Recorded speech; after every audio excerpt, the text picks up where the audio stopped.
you so much. Now I'm going to ask a few journalistic questions and hope to prompt some conversation. Let's start with you, Jack.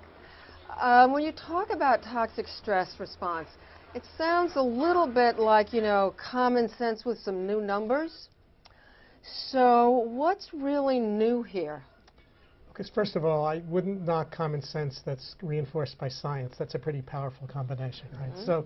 So there are two things that are really very new here. One is that our current policy approach to early childhood is basically an education policy. It's about school readiness.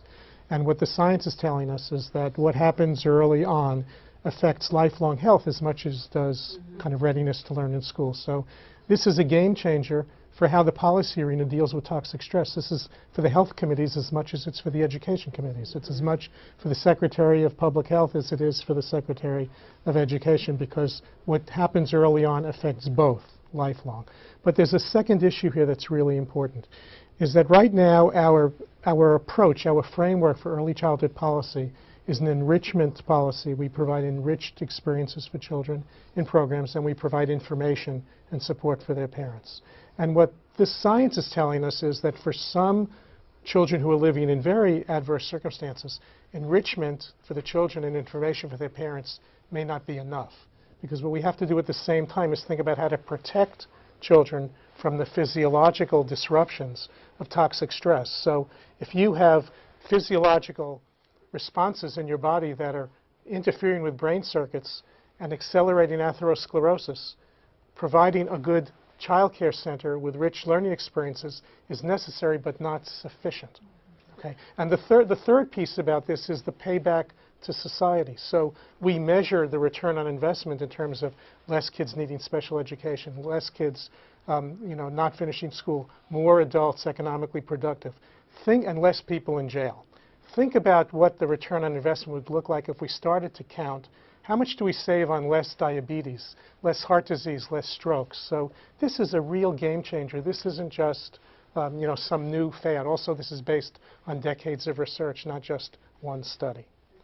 But now, what about the danger of labeling? I mean, I'm thinking of a person who a mother comes in, let's say she's a single mom and she's got several children, and she brings her child to the pediatrician because perhaps she has asthma or something like that, and then is told, well, you know, now you've got toxic stress and you're going to be, it's not only the asthma problem and the math problems in school, but you may be giving your child diabetes or heart disease later on in life. Right.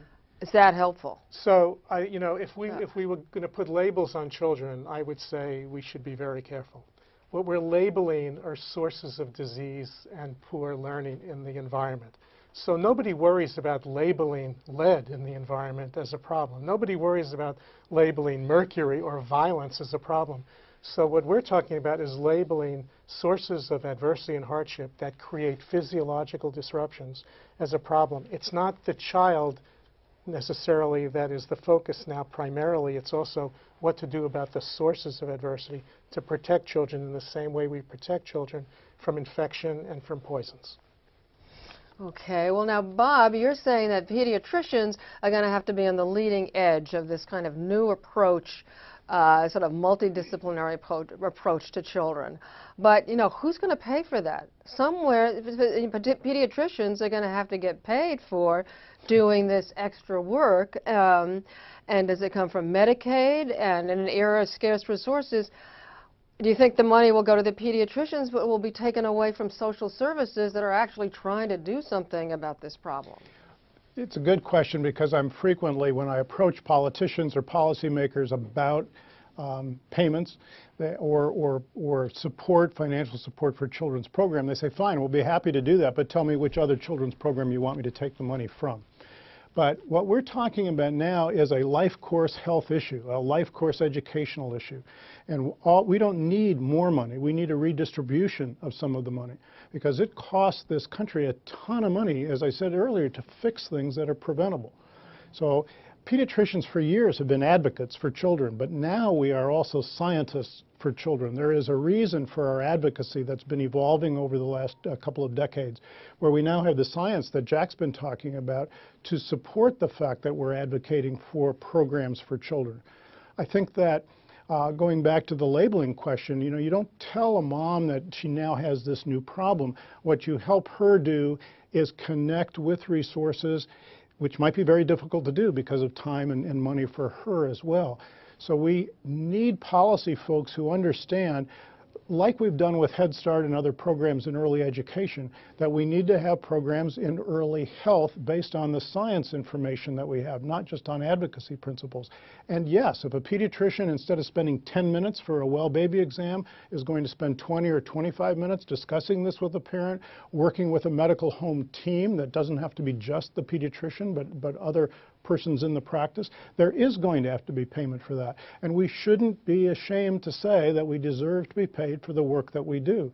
If you make that early investment on childhood, you're going to have plenty of money to do that because you won't have to be spending the money on the other end of the line. But where's the money going to come from? We're living, we know we're having cutbacks in services, and it's true we spend more on health care than any other country per person. But do you think orthopedic surgeons are going to say, this is a great idea, pediatricians will make less so you can be paid for this cognitive work with kids? Well, you know, we found the money to develop the drugs that cure cancer in children. We found the money to create immunizations, and it was, you know, it was vendors and manufacturers and public money and private money. We found the money to send, you know, spaceships to Mars, or to the moon anyway, and close to Mars. Mars is next. Yeah, if we can do that, why would we not be able to take care of our children? Yes, but everybody jump in. You know, I think what's exciting about this new kind of scientific insight is that it could be a wonderful opportunity to kind of redefine the discussion here. You know, every time we start a discussion with where are we going to take the money from and where are we going to put it, we're in a zero-sum game that just kind of doesn't take us to a good place. What we're suggesting here is this is science now that says the brick wall between pediatrics and internal medicine needs to come down. Okay? If we're going to talk about how to prevent disease in adults to save a lot of money, because that's a huge expense right there, we can't start with smoking cessation and exercise programs for 30 and 40-year-olds. We have to start much earlier because the roots of the disease are already starting. So I think the beauty of this is it could be the basis for changing the conversation and saying, how could we rethink the way we invest early in life simultaneously for better educational outcomes, better health outcomes, less people in jail? You know, the growth industry for building new prisons hasn't slowed down. We're still building new prisons. Okay, there's a lot of money. Here we already have data to show that less people end up in jail if you build a strong foundation early on for learning and for behavioral regulation. So this is our chance to change the nature of the debate, not just where do we take the money from and where do we put it, but how do we rethink the way we invest all of our public resources in private. This is a good segue to you, Roberto, because it's got to be done actually in Washington. So have you got a new way of doing this now? Well, I think here the important thing we have to take from today's conversation is we have to follow the science here. And the science is telling us that psychosocial development of children is a critical feature of their well-being, of their development, of their later success in life and in school. So regardless of the setting that they're spending time in, and regardless of the funding stream that follows them, whether it's IDEA, whether it's the Child Care Development Block Grant, whether it's a state-funded pre-K funding stream or other CHIP or other funding streams, we have to be sure that this element is integrated and fully attended to, regardless of where that child's spending time. So I think to Jack's point, we need to do a better job of making use of our current dollars, our education dollars, our health dollars, our federal dollars, our state dollars, so that they support this. I think the other second takeaway here in terms of following the science is that we really need to do a better job around evidence-based interventions to address toxic stress. And again, we can do this in various settings.